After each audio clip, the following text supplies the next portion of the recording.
Good morning, happy Saturday. Beautiful sunrise today, as always. We're talking about a really ugly, heavy topic that affects more families than you realize. Generational trauma. So buckle up, get your coffee, and let's talk. People don't realize so often the abuse that they put on their kids is the same abuse that was put on them by their parents, that was the same abuse that was put on them by the grandparents. It's generational.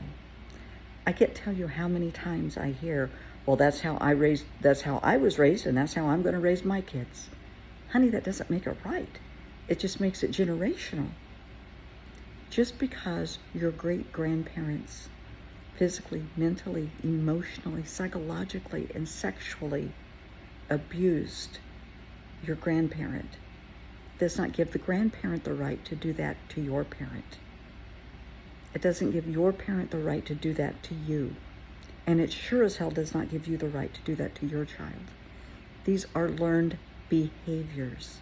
I have heard some of the most, now, I'm trying not to be rude, but the ridiculous rationalizations that when a young girl turns 9-10 years old, they start being sexually touched and later molested because they got to get used to it.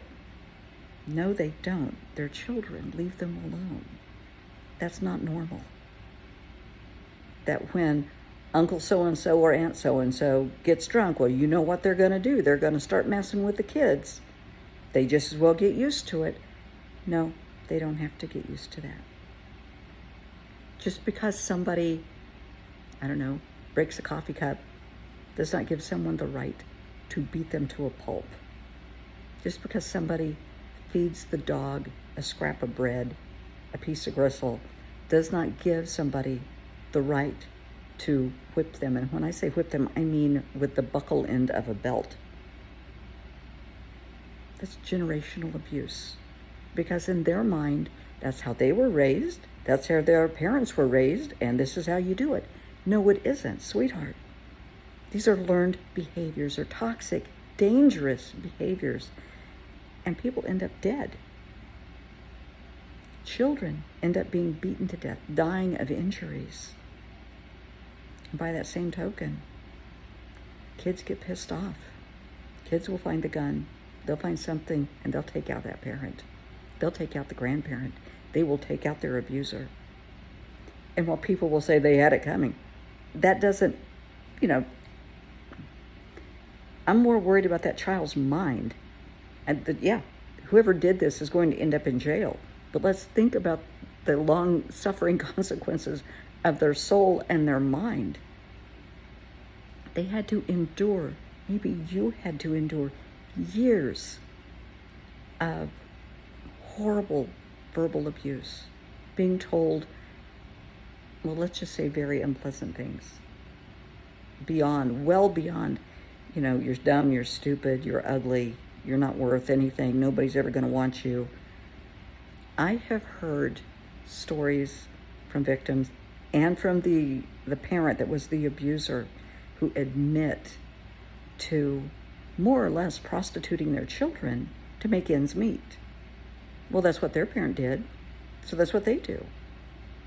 So by the time a child, male or female, is maybe 10, 12 years old, they know they can use their body as a commodity.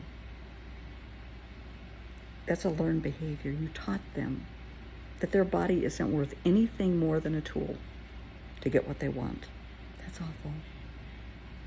Because, honey, you are so much more than your body. You have a beautiful mind, a beautiful heart.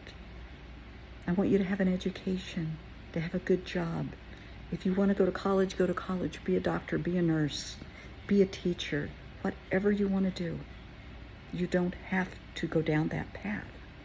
It's a learned behavior. It's heartbreaking. If you stop and think, because we all see it on the news, especially on the internet, they talk about human trafficking, sex trafficking, prostitution, pornography, including CSAM, which is child sexual assault material. It's all over. I mean, we see it all the time. How many of the victims are in their earlier years, other than the children who are currently victims of molestation, of abuse, physical, mental, emotional, psychological, and sexual abuse? I would say 99%. Yeah. And in their mind, it's just the norm. Kids who are sex trafficked, sold into sex slavery, into the sex trade, and it happens all the time. Kids go missing. Sometimes parents care, sometimes they don't. Sometimes foster families care, sometimes they don't. Many times it's not even reported when the kids go missing, and they're in the hands of a pimp, and they're being sold. There's more to them than that. They're worthy of more. You're worthy of more. Just stop the generational abuse.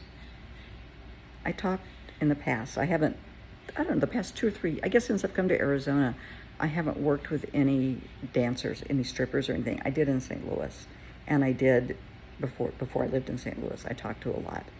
And they came from horrible backgrounds of child abuse. And it's heartbreaking. And by the time they're 10, 11 years old, they're also into drugs and alcohol to cover up the pain. If I talk to an adult today, and I probably will, and they're drinking, they have a drug addiction, I will ask them, were you a victim of child abuse, sexual assault as a child?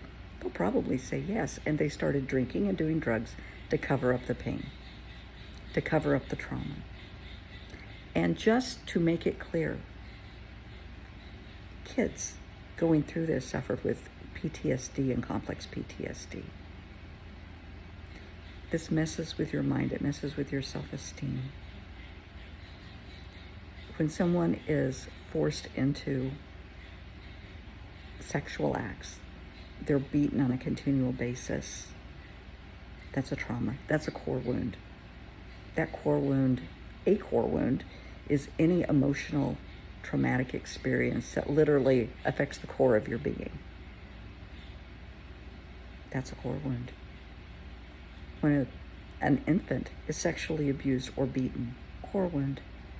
When a toddler is told they're worthless, slapped, hit, kicked, beaten, sexually abused, core wound.